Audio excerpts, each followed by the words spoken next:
Okay, is it or is it not levitation? We need a set of scales, like so, not for food, because I use these for weighing my chemicals and stuff, so it's you can't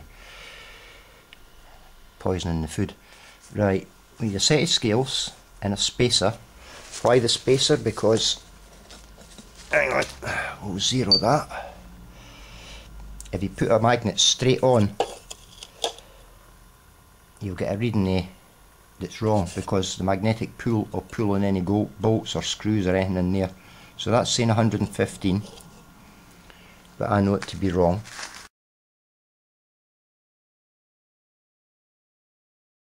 The spacer keeps the magnet assembly separate, so any spacer will do. I'm just using a piece of foam here. That weighs 109, so we'll zero it.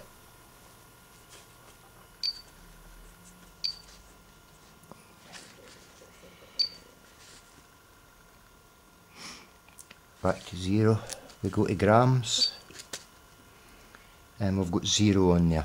Now what we do is we weigh, what we want to do is have two magnets, and with a known weight of the magnets and a known weight of the tube, or however you're going to assemble this, on top of the scales, and you take the three weights and you add them together. Now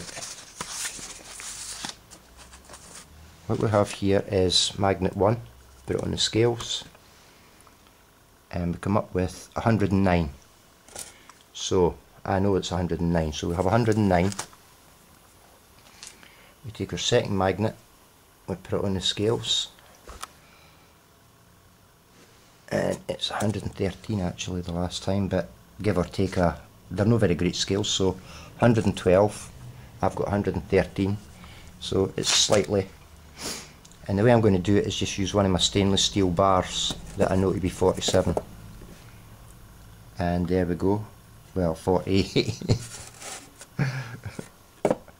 47, 48.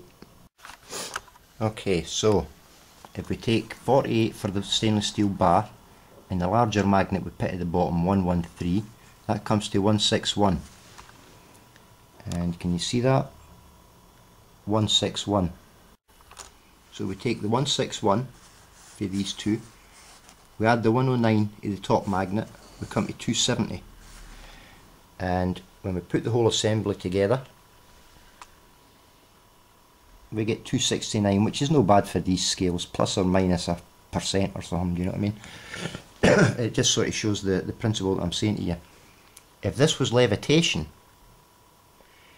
this magnet weight would not register, because it wouldn't be affected by gravity.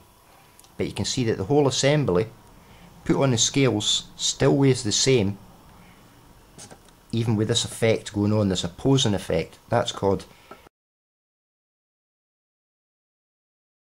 certainly not levitation. So when you're looking at it, you need to weigh all your assemblies, put it on a spacer, weigh it all individually, come up with the grams, then whatever you think you're levitating, whatever's being levitated, i.e. this top magnet, would not actually register on the scale. So you would only get the weight of the container and the weight of the actual one that you're using for levitation.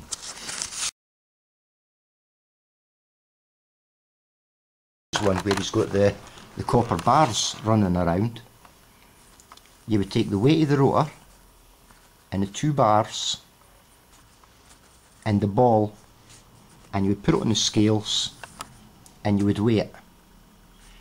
Then you would start the rotors, and what should actually happen is the weight of the ball, if it is true levitation, still would not be affected by gravity, and it would come to minus the weight of the ball on the scales. You understand what I'm saying to you? That's how you can tell if it's anti-gravity, because anti-gravity means it's not affected by gravity. Not just because it sits above a couple of tubes that are running, very impressive as it is, but is it or is it not anti-gravity?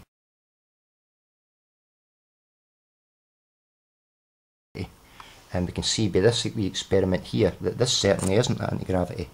But that's what you need to do.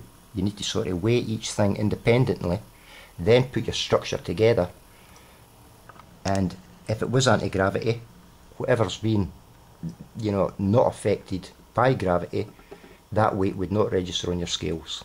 So that's how you can tell if it's anti-gravity. Okay, I hope it helps. Bye.